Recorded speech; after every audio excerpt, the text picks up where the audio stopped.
Good afternoon, family and friends. Good afternoon, family and friends, and welcome. Just before we start our service for Allan today, I'll just ask that you turn your mobile phones to silent. Following the service, the family would like you to join them at Coogee Surf Club. For those of you who can, please be upstanding. Thank you.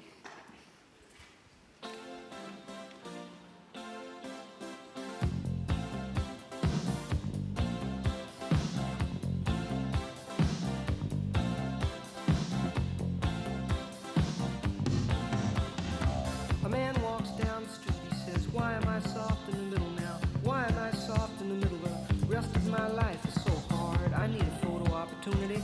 I want a shot at redemption. Don't want to end up a cartoon in a cartoon graveyard. Bone digger, dogs in the moonlight. Far away, my well-lit door. Just a beer melon. Get these mutts away from me, you know. I don't find this stuff amusing anymore. If you'll be my bodyguard, I can be your long-lost pal. I can call you Betty. Betty, when you call me, you can call me out. A man walks down the street, he says, why am I short of attention? Got a short little span of attention, and all my nights are so long. Where's my wife and family? What if I die here? Who'll be my role model now that my role model is gone? He ducked back down the alley with some roly-poly little bat-faced girl. All along, there were incidents and accidents, there were hints and allegations. If you'll be my bodyguard, I can be your long-lost pal. I can call you Betty, and Betty, when you call me, you can call me out, call me out.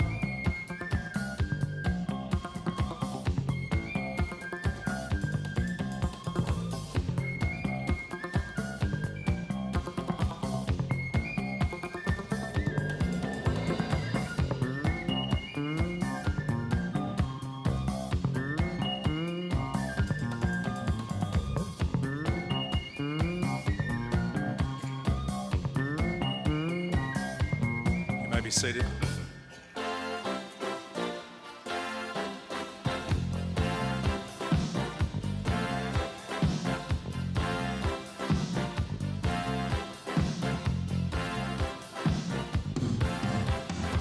A man walks down the street, it's a street in a strange world.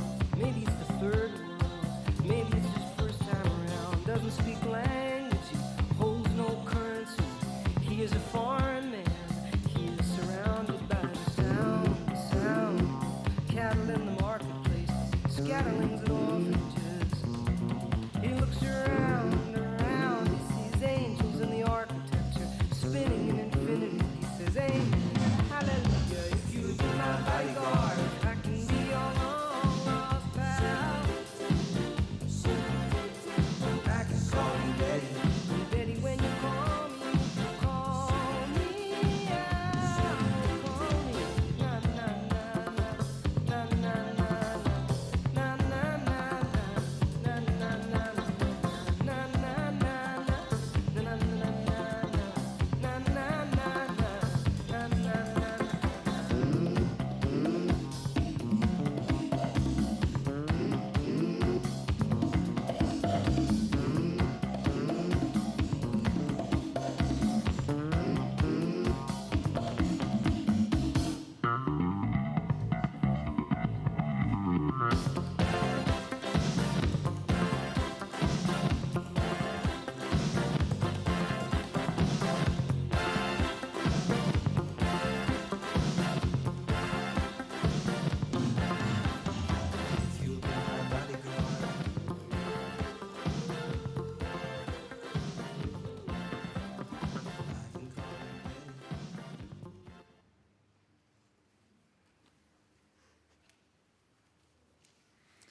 Well, welcome everyone. My name is Ken Fisher and I'm here to officiate at this service today as we say farewell to Allan Norley. The service today really is an opportunity. It's an opportunity for Allan's family particularly and for all who have gathered to reflect on his life. This service is also an opportunity for us to celebrate Allan's life, the way he lived his life, the things that he achieved along the way, and I think importantly to celebrate the way that his life has impacted your lives. And of course today is an opportunity for all of us to say a respectful and loving goodbye to him. So on behalf of Allan's wife, Cynthia, I'd like to thank you for being here. I know that your presence here today in the room, as well as those who may be live streaming, your presence here today out of love and respect for Allan, but also to be with the family at this extremely difficult time, is greatly appreciated by them. Allan has 3 married daughters, Sarah, Liz and Jane, as well as 8 grandchildren, Phoebe, Piper, Ben, Sydney, Harry, Fletcher, Sienna and Cooper, all of whom he loved deeply. After speaking with Cynthia, who assisted me with preparing this service, it became clear to me that today we're mourning the loss of a strong and dependable man who really was dedicated to his family and friends. Allan was very sociable and friendly, and by the crowd today, very popular.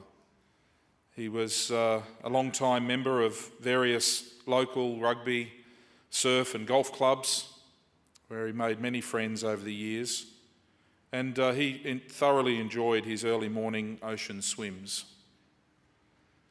Allan was a loyal and loving husband to Cynthia for 54 years. They were good friends, they really complemented one another well. They shared a love of swimming, but they enjoyed just pottering around in their home, enjoyed holidays and road trips away together, and they supported one another as they raised their daughters. Allan was a caring and supportive father. He loved his daughters. He would do anything for them. He had a good balance of affection and strength, and he just always wanted the best for them in life. Allan loved his grandchildren. He loved being a grandfather. He loved seeing them. He loved being with them, always interested in what they were doing in their lives. And of course, he was extremely proud of them all. Some of you would be aware of Allan's health journey in very recent times. Allan was diagnosed with pancreatic cancer in September last year. Despite the odds, he seemed to be recovering well after major surgery. However, since May this year, he's been in and out of hospital and trying to deal with the ongoing complications that he was having. His family have visited regularly and have been with him on that journey by his side. Allan passed away on Wednesday, the 29th of June at 2:15 p.m. with Sarah, Mark and Harry by his side. He was aged 76.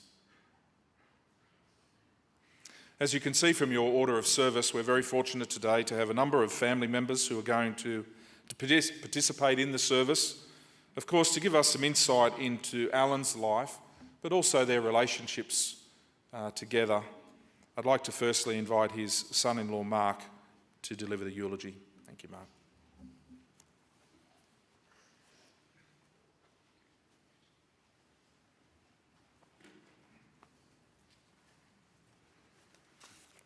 Thanks.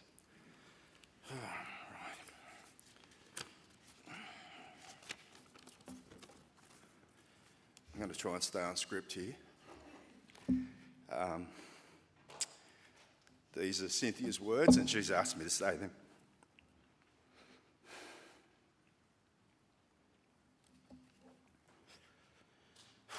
Al was born in Cessnock, Hunter Valley, on 28th of November 1945. Started school at West Cessnock Public, and then on to Curry Public when his father bought the Chelmsford Hotel in Curry. He represented the Hunter District in swimming titles in Sydney and was billeted with the Colin Campbell's family in Coogee. The Norleys moved to Sydney for the beginning of the high school, when the family bought the Bellevue Hotel in Redfern. It was at that time Allan went to Cloven Street Boys High, where he excelled in all sporting fields, enough so to earn 3 blues in swimming, rugby and water polo. It was at Cleveland Street where Allan met the great Bob Outerside, who told him he was a back rower for rugby, and that's when his time with Randwick began. As most who play at Randwick, he joined Coogee Surf Club, of which he is still a member of 60 years standing. There at Coogee, he won numerous titles, including junior and senior club champos.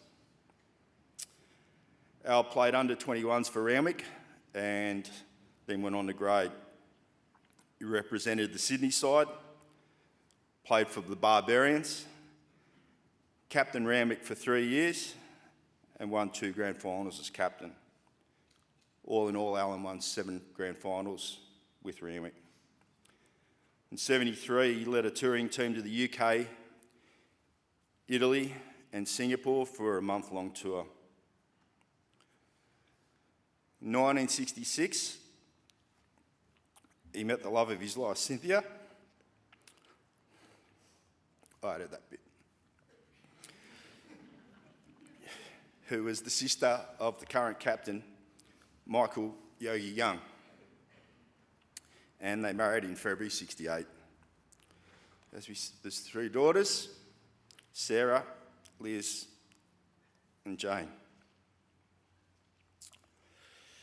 And then his proudest time was when his 8 grandchildren started to arrive. He adored them all, and it was returned in kind. This was especially evident over the past 9 months. Family mattered most to Allan, and he was never happier or more content when he was surrounded by his grandkids. He was a notorious baby hog. And I had to smile when I heard the baby before, because Allan would probably want to grab it and hold it. 1971, Al was granted a liquor licence to run the family hotels at Stanmore and Redfern. At that time, he was one of the youngest to be granted a licence. And after the hotel sold, he worked on Maroubra Beach for a couple of seasons as a beach inspector. I'm still being told stories of what Allan and Dennis used to get up to when people riding boards went in between the flags. Sometimes it didn't end well for the board riders. At that point, he was approached to be one of the first teachers to be appointed to the new hospitality TAFE school at Ryde, due to his knowledge of the liquor industry. And it was whilst there he got his teaching accreditation. And Allan was there for 10 years, but always burning inside him was his desire to work for himself. When he was 16, he joined the Lakes Golf Club, where he's remained a member to this day. He represented them over the years, and he's won a few tournaments. He met a group of gentlemen his age. They're all still firm friends, known as the Animals. We'll have to talk about that later. He loved his golf. God, he loved his golf. He took me to golf once. I lasted 1 hole. He said, "Get in the cart." He loved his golf, just wasn't patient with me on the golf course.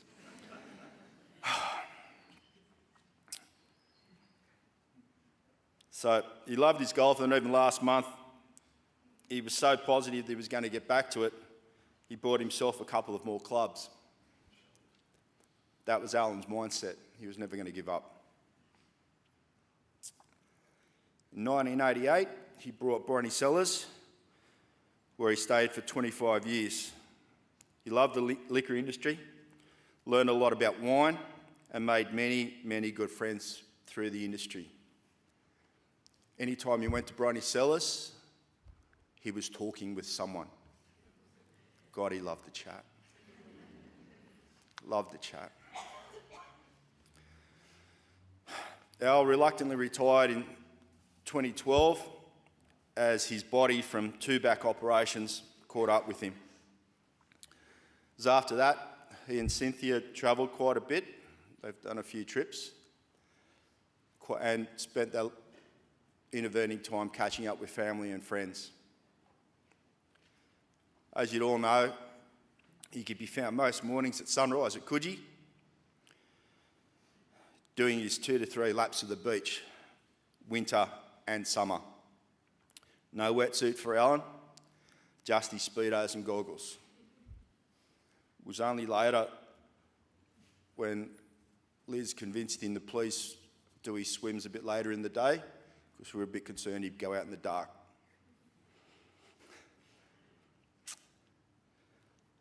So as last September he was diagnosed with pancreatic cancer, had the surgery and the chemotherapy.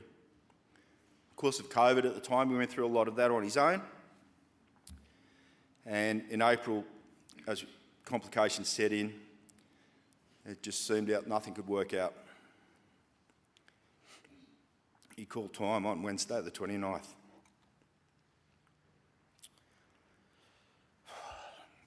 The family would like to thank and pay tribute to Dr. Joe Casamano, as well as the surgeon and oncology team and nurses at Prince of Wales Hospital, who looked after him with such compassion, fun and love.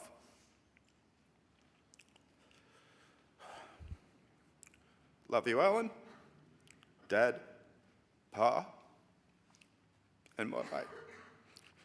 Rest in peace.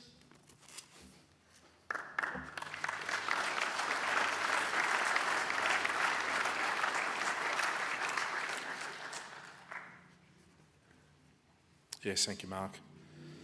And now we have some tributes. Firstly, Allan's grandchildren will stand together and pay tribute to him, and that will be followed by his daughters. Thank you.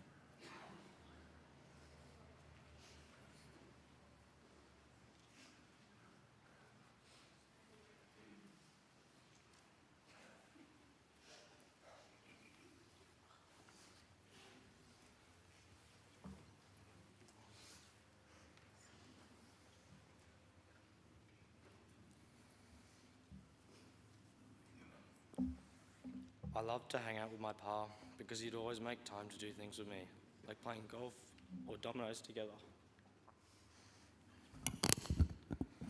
He was always so happy and had an influence. He was always so happy, which had an influence on me to do so as well.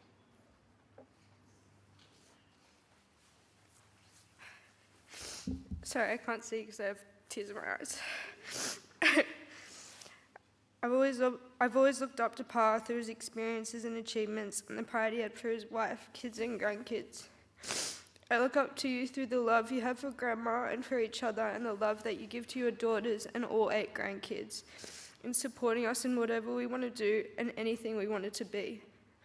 And it really doesn't feel real that you're gone, but I know that you're swimming and playing golf up there and making your fave cherry ripe cheesecake and strawberry jelly. Before you passed, you told me to look after your baby girl, and that's what I'm going to do.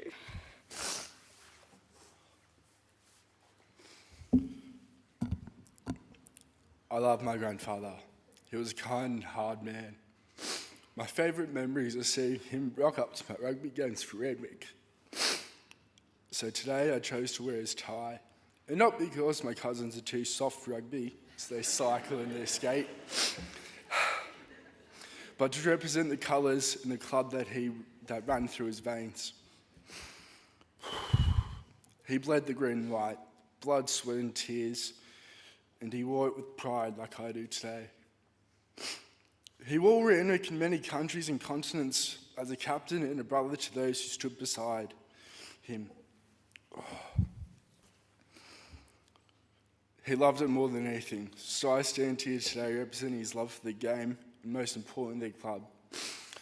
I wish he could see me run to Coogee Oval for Colts next year, in the jersey he loved so much. But from now on, I play from the love of him, and will never forget the man he was. Hi, I'm Harry, or my full name is Harold Francis Allan Wilson. My granddad, or Pa as we all called him, was one of the genuinely nicest and most interesting people I've ever had the pleasure to know. I'm named after several of my ancestors, but Pa was the only one I ever got to know, and He had a great impact on me as a person, and I'm so thankful for it. Pa was a man of substance. They say you can judge a man by his friends, and I think we can all see that he's quite a good one at the very least. There was never a person I met that knew Pa and didn't like him. Whenever I'd meet one of the many who knew him, they'd always tell me Pa's a great man, or some impressive story about him, which each one on their own wasn't too amazing, but when it happened so many times and so consistently as it did, it means he truly was something special. He was a kind man. He treated his wife and daughters with such love that's given me a model for how to be as a man. And he was the very opposite of the crotchety old grandpa. The more grandkids around him, the better. Pa was wise.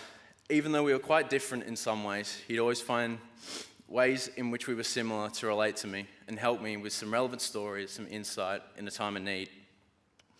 Pa was always fun. He always saw the sunny side of life, and everyone around him was warmed by it. When I was little, he passed down to me the amazing idea that is the peanut butter and cheese sandwich, which more than made up for the time he put way too much ginger into smoothie and traumatized 8-year-old me for life. I'll never forget what a great man my pa was, and I just wish I could give him one last handshake and tell him how proud I am to be his grandson and to carry his name. Thank you.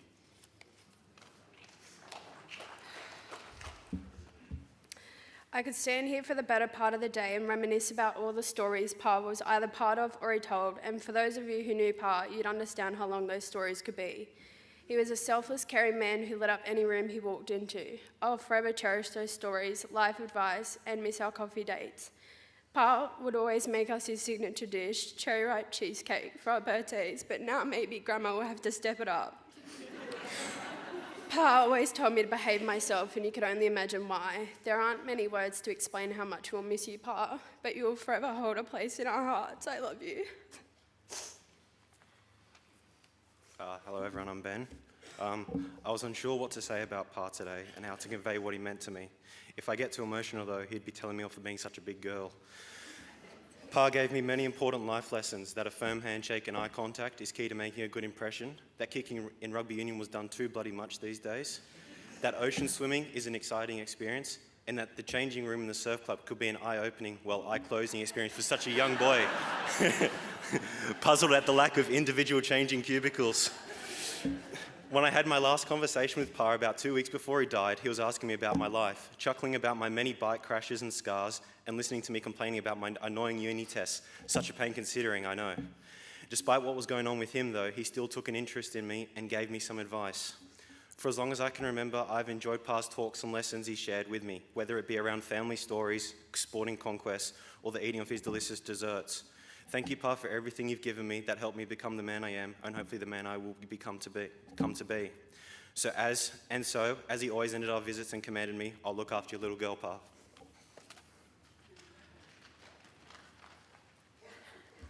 Sorry. My Pa was my best friend and one of a kind. He was someone I looked up to. I consider myself lucky to be called one of his grandchildren.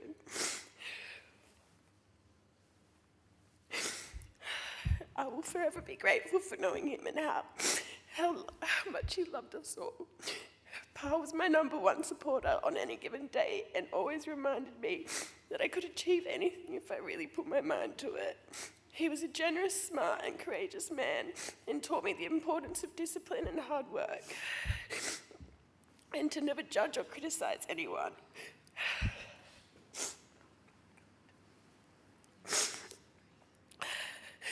Pa was the best when it came to birthdays. He would make a chocolate and cherry ripe cheesecake every year because he knew it was our favourite.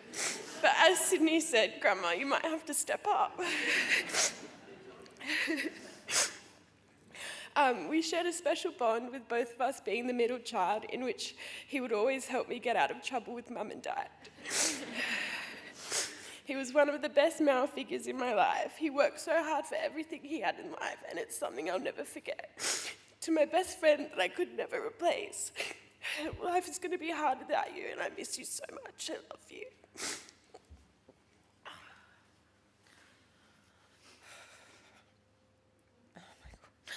Pa was always there for us when we needed him.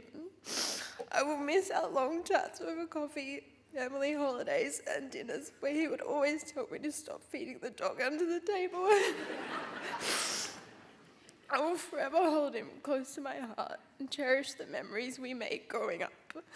I'm so proud to be his granddaughter and grateful to have had such a strong role model growing up. We love you, Pa.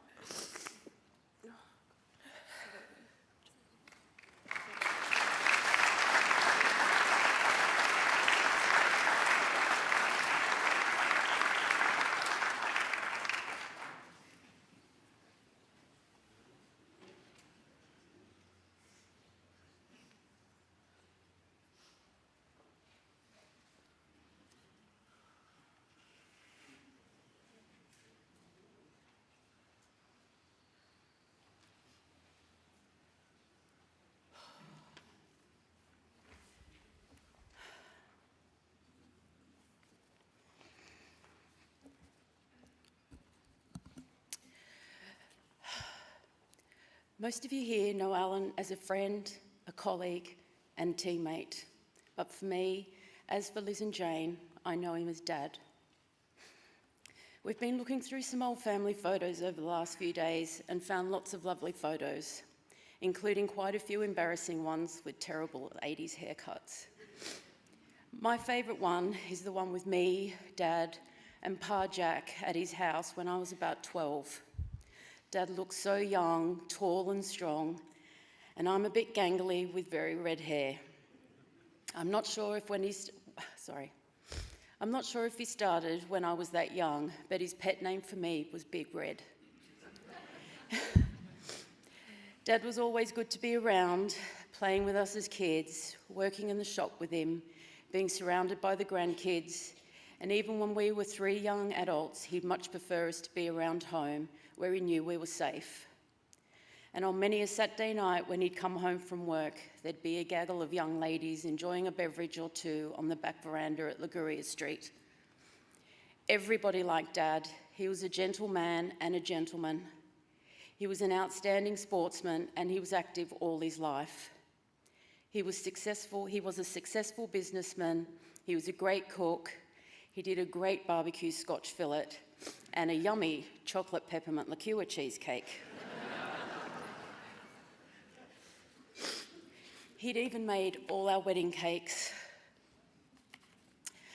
A few days ago, I was rallying against life for taking him from me, from us. But Ben pointed out that Dad had pretty much lived the perfect life. He was a good husband of 54 years to Mum. He was successful in business, in sport, the huge number of friendships and respect he had in the community. He provided for his family and his 8 clever, tall, good-looking grandkids, of whom he was most proud, loud and often. There's not much more to want, really, is there? I will miss you so much, but I'm so thankful for the time we had. I love you, my lovely Daddy.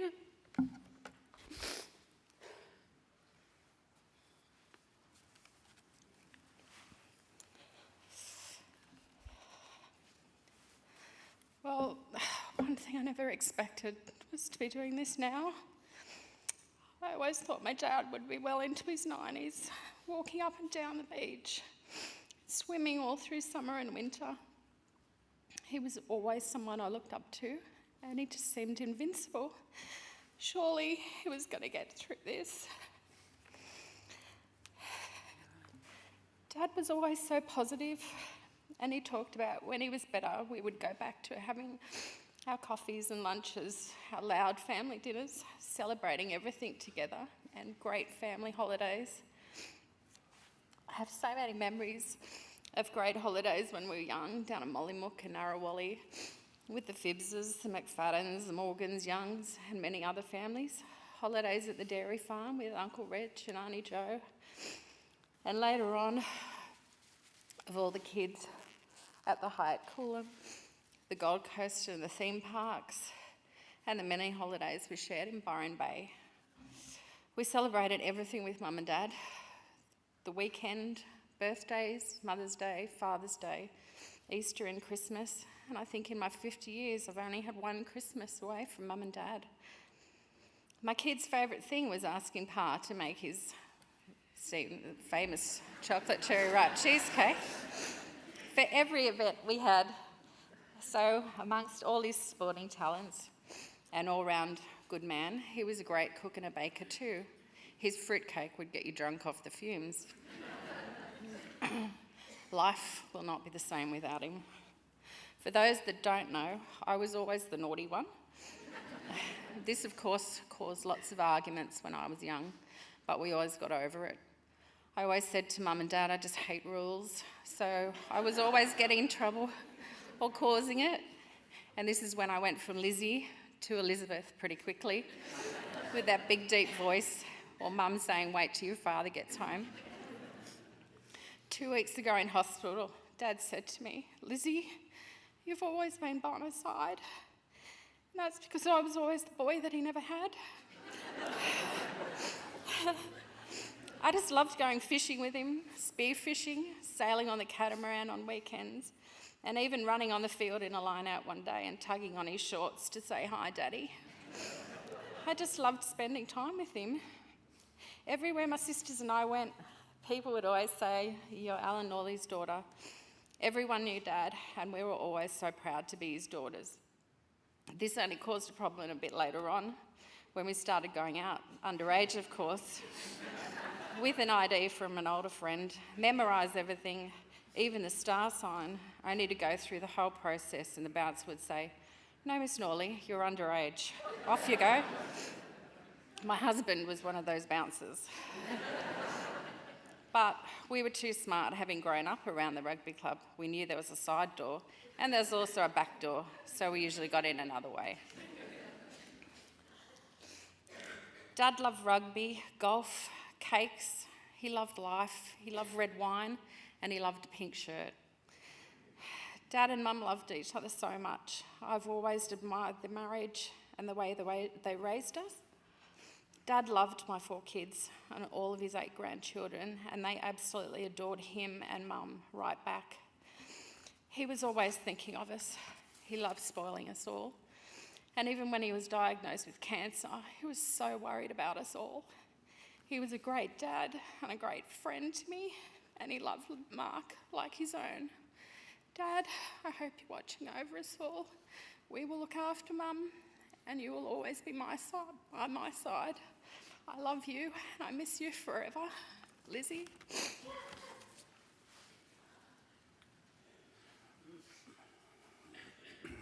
I'm reading this for Jane. My dude, you were not only my dad, you were also my friend. Whenever I had a bad day or a problem, I could ring and talk through it with you. You always kept me calm.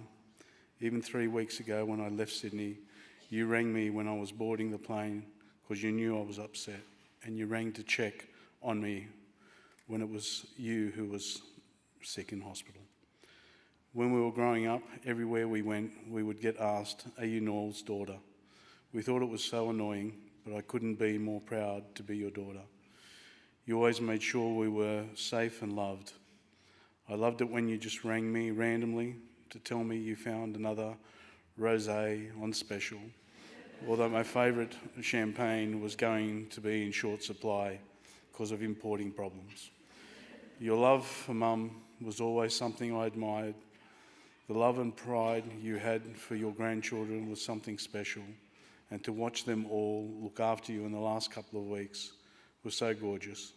It is all the love and values you instilled in them as their pa. A year ago, I told you I was moving to Byron. You said to me, I'm sad you're not here anymore, but I just know how happy you will be there.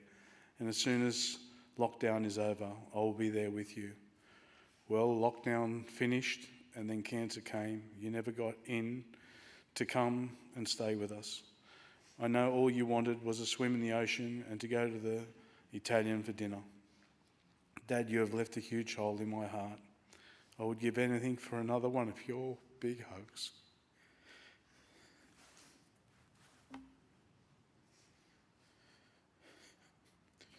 You will be forever missed. I promise to look after Mum for you. Love your baby girl, Jane.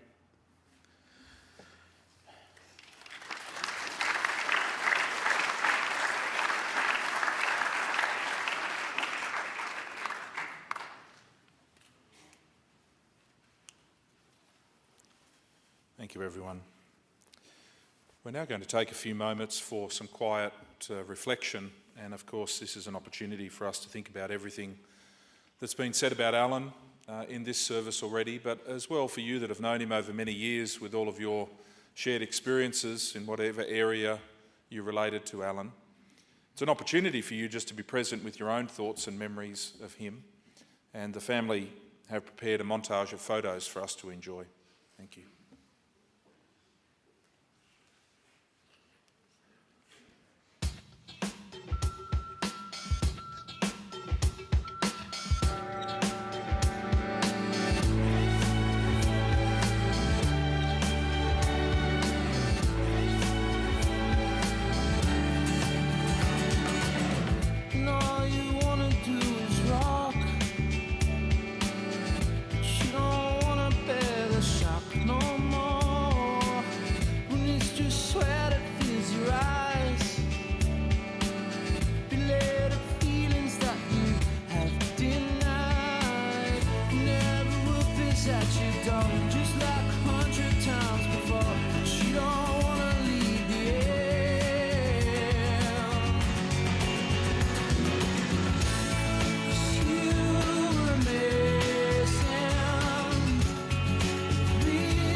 It's another tequila sunrise, staring slowly across the sky. Said goodbye. He was just a hired hand, working on the dreams he planned to try. The days go by. Every night when the sun goes down, just another lonely boy in town. And she's out running round. She wasn't just another woman, and I couldn't keep from coming on. Been so long.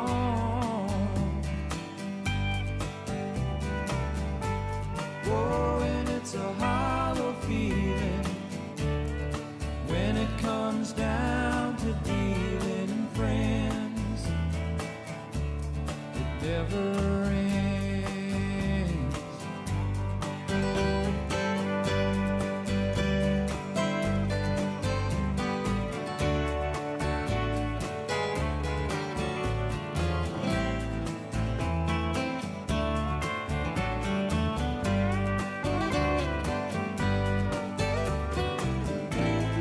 Take another shot of courage. Wonder why the right words never come. You just get numb. It's another tequila sunrise. This old world still looks the same. Another frame.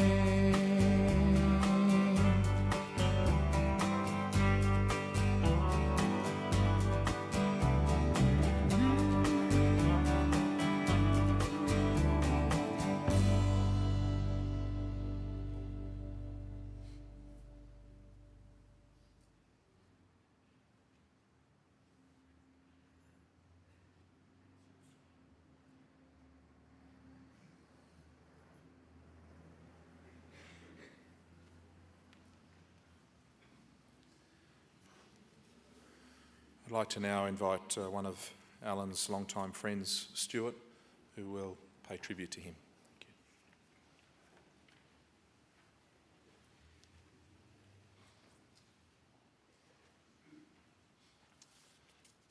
Thank you and good afternoon. Wow, what about the love in this family? Amazing, absolutely amazing. Should be so proud, Cynthia. Bear with me if some of my words cross over with Mark's, and I'll do my best to try and eliminate duplication, but thank you for the opportunity to contribute to the celebration of Alan's life, to Cynthia and the family. I've done a little research and spoken to a number of Alan's colleagues. It's been a rewarding experience for me to again hear the love and the feedback about Alan. Here's the feedback: champion sportsman, outstanding member of the community, and an even better bloke. I first met Alan in 1974. We had a very hot South Coogee under-16 rugby team, and were invited down to Coogee to train with Randwick first grade. 5 of us went on to play first grade rugby or league, but that night one man stood out for contrasting reasons. Firstly, we talked about the warm and personal welcome he gave us youngsters, but all of us spoke later about the bone-crushing handshake of that guy, Alan. 4 years later, in 1978, the Incredible Hulk debuted on TV, and we were sure it was based on Allan Norley. Soon after Alan's passing, Cynthia shared her surprise at the volume of messages she'd received from people sharing the personal and positive impact Alan had had on their lives. Cynthia said words to the effect of, "Alan wasn't a drinker or a great socialiser, and more often than not, he had to rush back to work at the pub or bottle shop straight after playing. But like all the great ones, Alan made the effort and found the time to forge many special relationships, many of those from sport." I won't go over, I've got some words here about Randwick and Coogee, but suffice to say a couple of things stood out. Winning the junior surf championship and senior surf championships at Coogee back to back was quite amazing. His contributions on various committees as a junior member was also very generous. And the other one that stood out for me was playing 6 first-grade grand finals for Randwick and winning 6. The guy's a winner, yeah? 6 out of 6. As Mark mentioned, 66 second grade was probably the most special team because that's where Mick Young introduced him to Cynthia. I've written here, if a rugby bloke ever introduces his younger sister to another rugby bloke, that bloke must be okay. Dennis Cleary was captain when Alan made his debut. I'm going to try and do Dennis, but Dennis said, son, he said, he was so young and the other mob tried their best to bully Alan. At one point in the game, Alan tackled one of these bullies and he said, I came over the top with a punch that knocked the bully into the next postcode.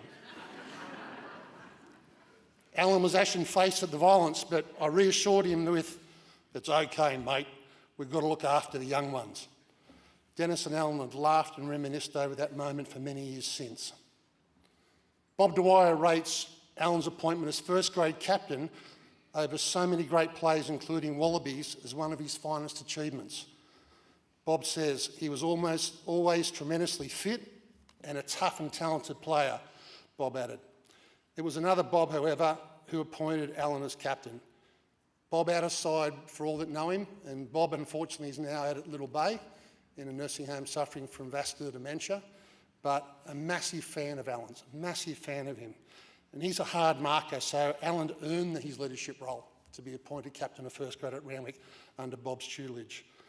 Thanks to Dave Habler, I learned that Bob Outerside and Alan first met at school, and Mark talked about this as well.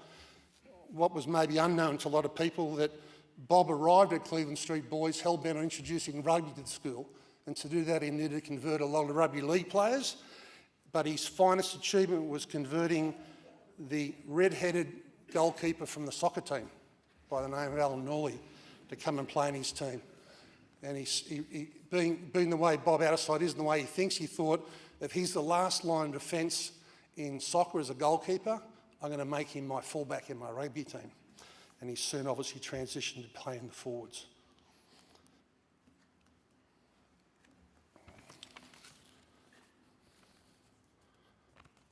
It wasn't enough for him to win 3 blues, for rugby, swimming and water polo. At school, the 6th grade premierships with rugby and his dual honours at Coogee Surf Club, he went on to become an A-grade golfer at the Lakes Golf Club. Like, how many people do this sort of thing? It's like, the more you find out about the guy was a wonderkind. I'd now like to show some anecdotes from colleagues reflecting on the man they knew. Back in December last year, Ian Kennedy, John Tuxworth and I visited Alan in his and Cynthia's beautiful apartment up high at the Spot at Randwick.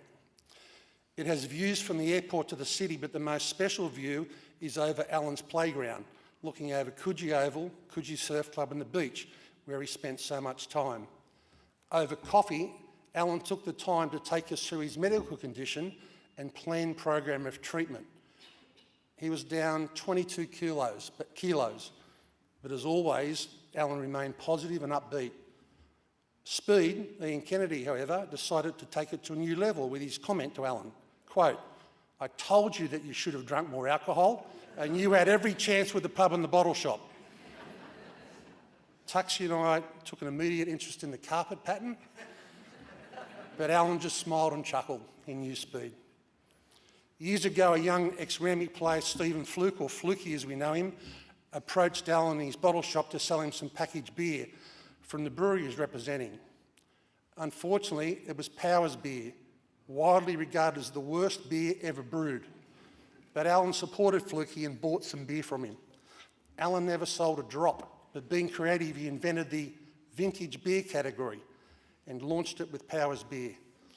Cynthia still believes it's sitting on the shelves there today.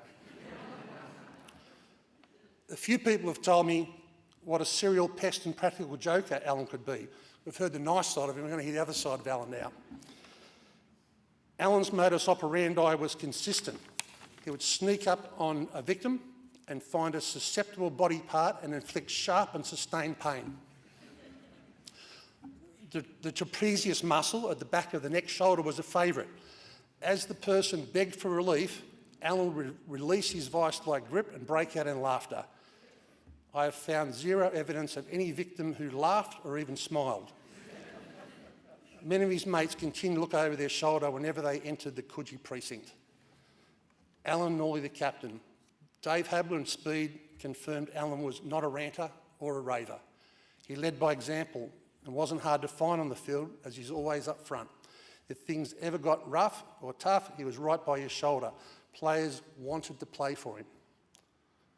Ray Evans worked for Allan and his father Jack at their hotel in Redfern. Ray reckons Allan and Jack must have had a very low tolerance for violence, and that's why they finished off so many of their fights with locals so quickly. As a consequence, Ray said he never challenged Allan when Allan yelled at him, "Get off your ass, you big pommy."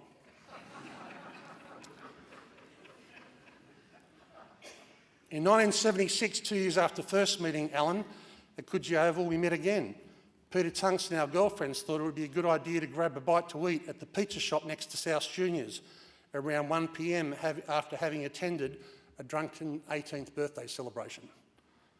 Peter and I soon discovered why the pizza shop was called Rocky's, as we accidentally and innocently got into a fist fight with 4 guys. The fight spilled onto lanes 2 and 3 outside South Juniors. Heroes come and go in different shapes and colours, but our hero was Allan, who had just finished his shift as security at South Juniors. Allan and his black and whites picked us up off the roadway and told us in no uncertain terms to get ourselves out of there and get home. I look back now and think Allan saved those 4 guys' lives.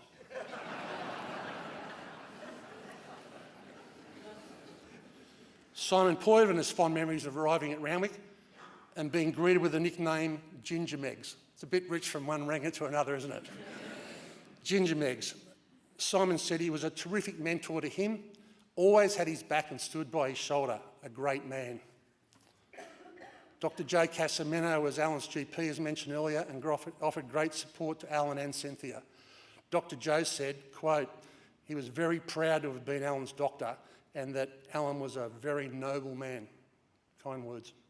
Randwick Club President John Tuxworth called Allan, I love this simple line, a true gentleman. Rob Cusack is a mate of Allan's. Is Rob here today? Rob was a swing partner with Allan down at Coogee. He's also president of Eastwood Rugby and general manager of Prince of Wales Private Hospital. Rob has fond memories of Allan's ability to light up a room with his banter. Rob noticed a Randwick rugby sticker on a locker in the Coogee Surf Club one morning, so he decided to apply an Eastwood sticker on the adjacent locker on his next visit. Allan responded like there had been an act of aggression on his club and wasn't happy. The next morning, however, Rob witnessed the other side of Allan. Allan sidled up to Rob and said, here's a Coogee Surf Club sticker for your car. I noticed you didn't have one when I saw your car in the car park yesterday, and they'll blow if you don't have a sticker. Rob also took a keen interest in Allan's treatment at Prince of Wales. He noted how incredibly positively Allan had affected other patients and staff while receiving chemotherapy treatment at the hospital. When Allan sadly passed away, he personally went down to the department, the chemotherapy department, to let them know. Rob said this department unfortunately deals with death on a daily basis, but Allan's passing had hit them hard and they were visibly upset. Such was their love for the man. Wallaby and Northern Suburbs player and now club patron Reg Smith, who's here today, had a long friendship with Allan. Reg broke through the green wall in the early 70s, courting and then marrying Jo, who was Allan Hoyle's sister. In my recent chats with him, Reg cheekily said it wasn't hard. He just offered to show Jo the other side of Anzac Parade, a place that no Randwick man had ever been. Reg's wife Jo and Cynthia were great friends, and this led to a very close friendship between the Smiths and the Norleys, so close that they attended each other's kids' weddings. Reg has not so fond memories of his trips down to Coogee Oval. One day, quote, one day we came down with 4 wallabies in our pack, and Allan led Randwick to put 60 points on us. A kid called Fairfax ran amok, but Allan and his forwards gave as good as they got and laid the platform. Reg said he always enjoyed post-game at Coogee, as he and his wife Jo would often have dinner at the Norleys' house. You could build each other on the field and then have an enjoyable dinner. Finally, Reg offered to me in our call, footy only lasts a while, but footy friendships last a lifetime. When you stop and think about it, Allan was a professional athlete way ahead of his time. He was also a fearsome foe. You couldn't run away as he'd run you down. You couldn't swim away either because he'd swim you down. But the athletic prowess aside, it is Allan the man, husband and father that has left such an indelible memory for all of us. His positivity and toughness, where he talked about the next swim or next coffee or game of golf until the very end. His gentle and endearing nature, shaking your hand and looking in your eye, that was mentioned earlier, and being interested, not trying to be interesting, but being interested. That was a gift that Allan had in the way he approached every conversation he had. Finally, there are many traditions that are no longer with us. No more Zambucks running on the field or sponges in muddy buckets. Or you remember those special sponges you used to put in the inside pocket of your shorts? They offered a lot of protection, they did. We don't have those anymore. But there's one tradition I'd like you to join me in, and that's 3 cheers for Allan. The pep, the pep, the pep. Rest in peace, Allan.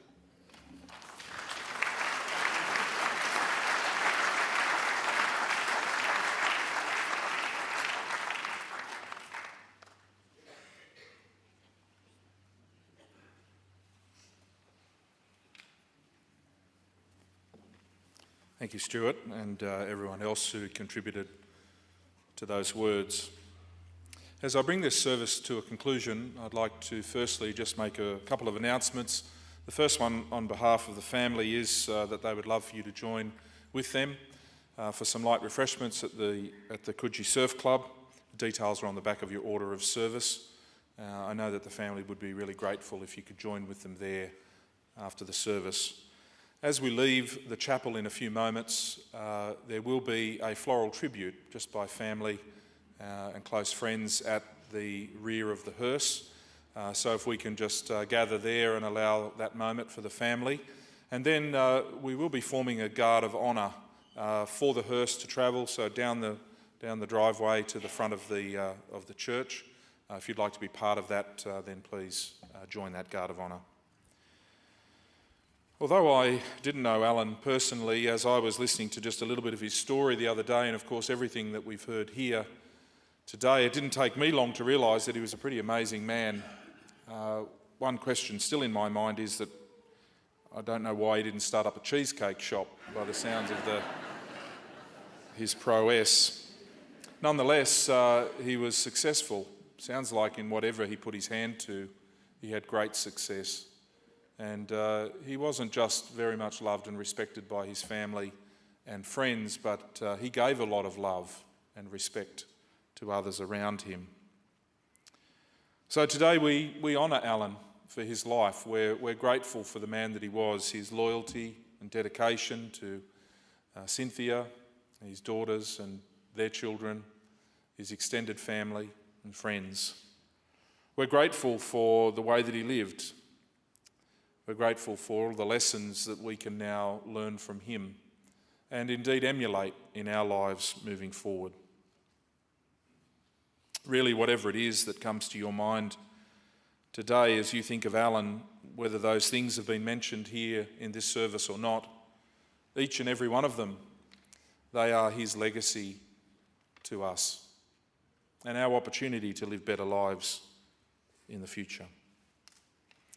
I'd like to conclude this service by praying the Lord's Prayer, and it is a prayer for us. And if you would like to join with me, I encourage you to do that. Let's pray. Our Father, who art in heaven, hallowed be thy name. Thy kingdom come, thy will be done on earth as it is in heaven. Give us this day our daily bread, and forgive us our trespasses, as we forgive those who trespass against us. And lead us not into temptation, but deliver us from evil. Amen.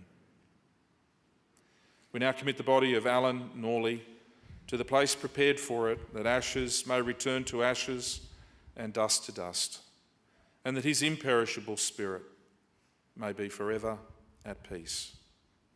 Amen.